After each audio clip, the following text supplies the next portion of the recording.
Alas, Barge of the Dead is not a George Romero movie set on the Erie Canal. It's a Season 6 episode of Voyager, and as you can probably tell from this image, it's a Torres episode.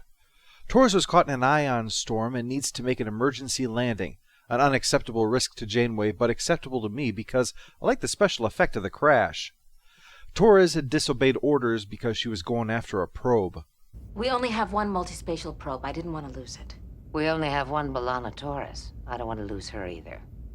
Not to mention the shuttle was totaled in the crash. Those things are irreplaceable, you know. Go give it a Viking funeral, and then replicate me a replacement with leather seats and a cigarette lighter this time. She also slips and calls Torres Lana, which her mother used to do, which is odd because I figured Klingons weren't really the nickname type. Chakotay shows up, no doubt ready to tell the story of some other piece of crap he hauled on that Maquis ship for no reason. Something you might be interested in? That's what my ancestors called a monkey wrench. I officially like you episode. The thing damaged the nacelle, but the odd part is that the metal has a Klingon stamp on it.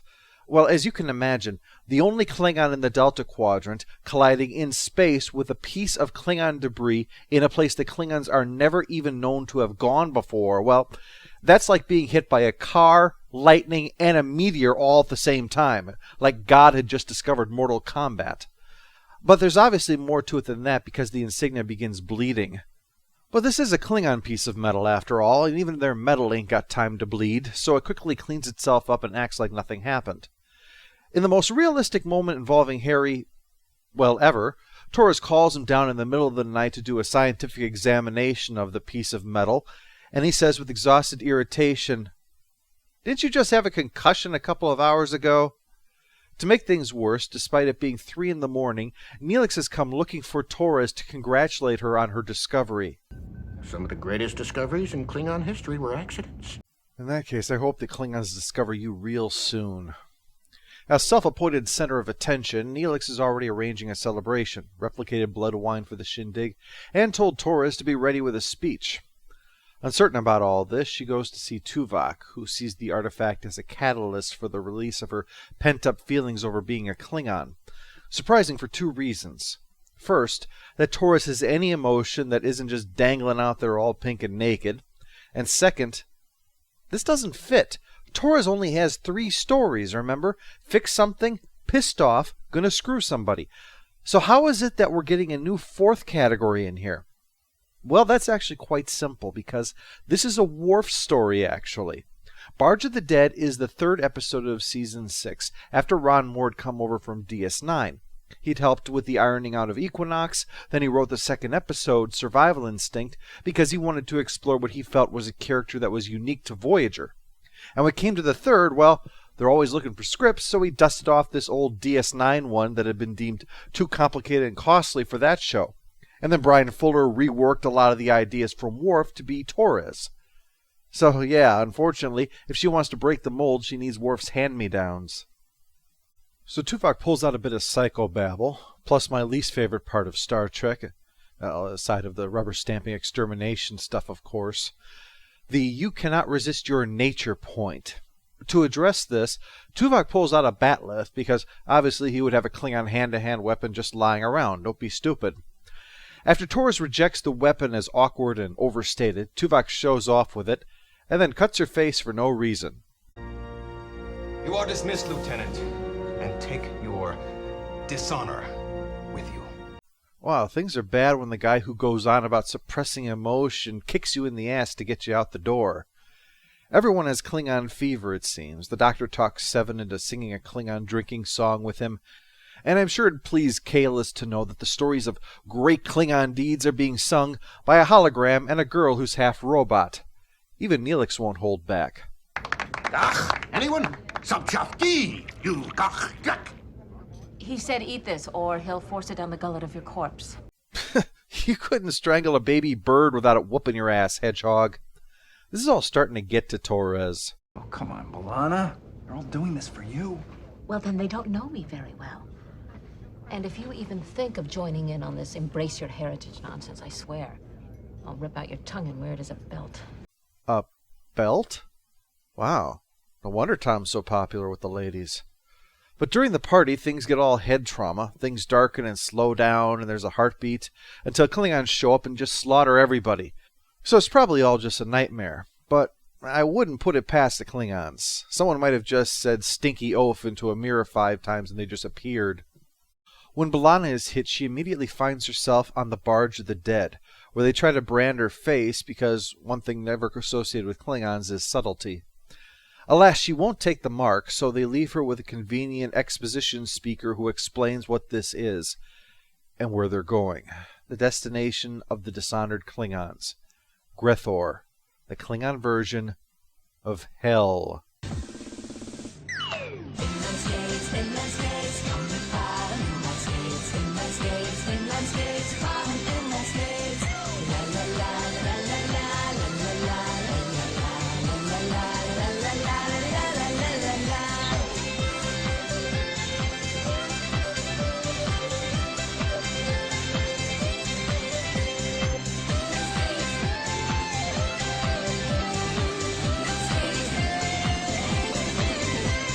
So no Klingon wants to enter Grethor if they can help it. As part of why she was on Voyager, all that stuff was a dream and an attempt to cling to life. Kind of like Coda, except without being steeped in narcissism. After a run-in with the shrieking eels, because nothing's worse than arriving in the afterlife only to get killed again, it's like a video game where you just can't get past that one mini-boss and have to keep going back again. Torres is dragged before Kortar, the first Klingon, who murdered the gods who created him, and so his punishment is to ferry the souls of the dishonored Klingons to Grethor, because that is so much worse than actually being in hell, isn't it? Torres tries to attack him, but... Foolish girl. You cannot harm me. I'm already dead. Well, of course. And those shrieking eel things that jumped all over that guy were just hazing him then, right? To round out this crappy day, Torres' mother is dumped on the boat to hell just as Torres is resuscitated, with a wound on her hand just like the one that she had suffered from the bat'leth just now. The episode approaches the Klingon afterlife in an ambiguous way. It could be real, or it could all be in Torres' head. But she's allowed that because it's Klingon, while Commander Spirit Walk responds to her inquiry about his beliefs in the vague, "There are some things that can't be scanned with a tricorder." I guess I was suspecting the guy who won't shut up about his people and their beliefs to not, when the chips were down, go, sure, I guess you could say there might, be something out there, or not. It's like Picard being asked if the Prime Directive is a good idea and going, meh. But his comments about what happened to Torres do show his approach to it, as he interprets what happens as symbolic things that require interpreting, and not potentially real things which Torres seems to be worrying over. He compares her idea to his grandfather's stories of transforming into a wolf to enter the spirit realm. He was not a shapeshifter or anything, but again, I think that is simply his interpretation of things, applying it through his own filter, the same way that the Doctor would likely interpret it as a random hallucination. Chakotay sees anything related to spirituality as a cryptic painting that must be interpreted, while Kira would probably interpret it as a literal possibility. Well, with little help from Chakotay, Torres needs to find answers elsewhere. What are you reading? The book Butler. It's a sacred Klingon scroll. Yeah, the movie was better. The scroll says that because of Torres' dishonor, her mother is now going to Grethor, which no doubt explains why Worf is so irritated with Alexander a lot of the time. The only answer is for Torres to claim the dishonor for herself, and that means going back to the Barge of the Dead. And as you can imagine, well, that means dying again. So she goes to Janeway to explain what she's doing, simulating a near-death experience and then having the Doctor snap her out of it. Janeway doesn't approve, of course, because the only near-death experiences allowed around here are following her orders. Are you telling me that I can't pursue my spiritual beliefs? B'Elanna, I'm not going to let you turn this into a debate about freedom of worship. But that's what it is. Hey, by now you should have learned there is one thing that I definitely can't stand, and that's a perfectly valid argument.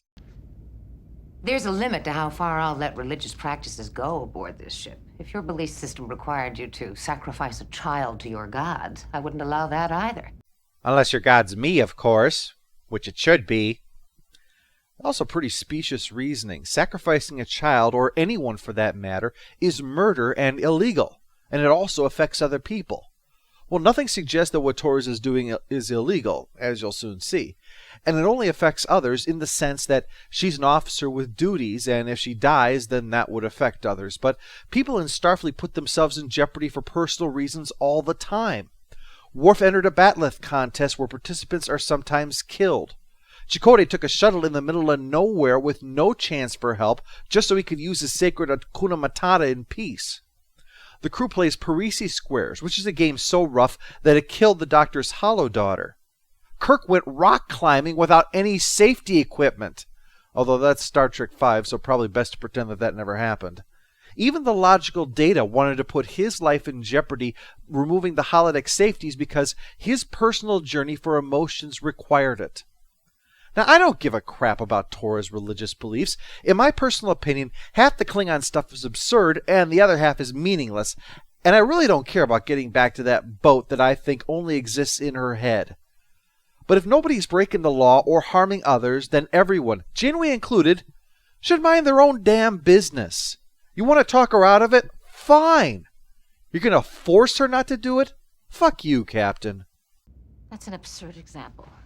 You want to simulate a near-death experience so you can revisit the Barge of Death. And you're telling me what's absurd?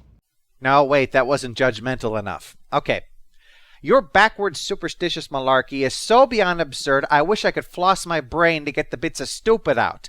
And the only reason I'm not even trying to change your mind on it is that anything approaching rational thought would bounce off that thick plate on your forehead. Assuming that's Klingon ridges and not a massive brain tumor responsible for your long string of bad decisions. But wow, even I never thought you'd be so damn stupid as to want to try this. But you proved me wrong. Looks like I owe Chakotay a Coke. He told me you'd never be safe on this ship so long as there was a sharp thing not covered in cork. If you want to have a near-death experience, Torres, here's my suggestion. Follow every ill-advised thought that pops into your little pea brain over the next half hour, and I guarantee one of them will have you in sickbay or the morgue. I thought the Federation didn't judge the beliefs of others. Oh, you heard about that, huh? Did they have that on the Connect the Dots on a Chuck E. Cheese placemat? Look, I have real shit to do around here, so kindly hop on your gondola of tedious bullshit and sail down to engineering, Joan of Arc. Now, Chop Chop, do I have to beat you with a fuck-off stick for you to take a hint?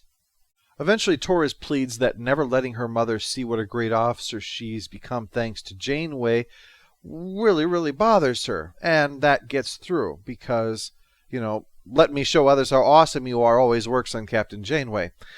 At first, Tom seems to be unwilling to support her, but clearly he's just terrified of this because in the end, he offers to learn Klingon and read the scrolls with her and help her explore her spirituality and stuff if she'll just not play flatliners here. But we're not stopping at 2/3 of the way into the episode. We'd have to fill out the rest of it with Chakotay telling us more stories about Grandpa Werewolf. I should probably mention at this point that Torres spent some time in a Klingon monastery as a child, and so has more than a little experience with the ideas of Klingon spiritual beliefs. She just hasn't really practiced them. That's why I think this is all in her head. I just appreciate the episode leaving it open for us to decide that for ourselves. She meets with her mother, who first thinks that she's an illusion created by the shrieking eels, but eventually she buys it, unfortunately. And we see that every cliché Jewish mother has nothing on how much guilt that a Klingon mother could heap on her child. Even when Torres says that she's here to take the dishonor upon herself, her mom is disgusted that it's all part of a trick. We've got just enough time to perform the ritual before my crew resuscitates me. Oh. I should have known. You'd choose the easy way. I would have been proud of you if you chose eternal torment, but look at you trying to weasel out of it. Tui! Torres tries to get the scheme going, but Ahab sees through the ruse and will only take her up on it when she agrees that there is to be no trickery. That's the point where her mother says that she won't abandon B'Elanna, whether that's because despite all the words she still cares, or now that B'Elanna has proved she's willing to do the honorable thing, she is being embraced again. Who knows? But she is sent away to Sto-vo-kor while B'Elanna sees the path and gates to Grethor. And it looks really bad. I mean, hot coals, belching flames, wow. There's only one thing I could imagine that could be more hellish than this.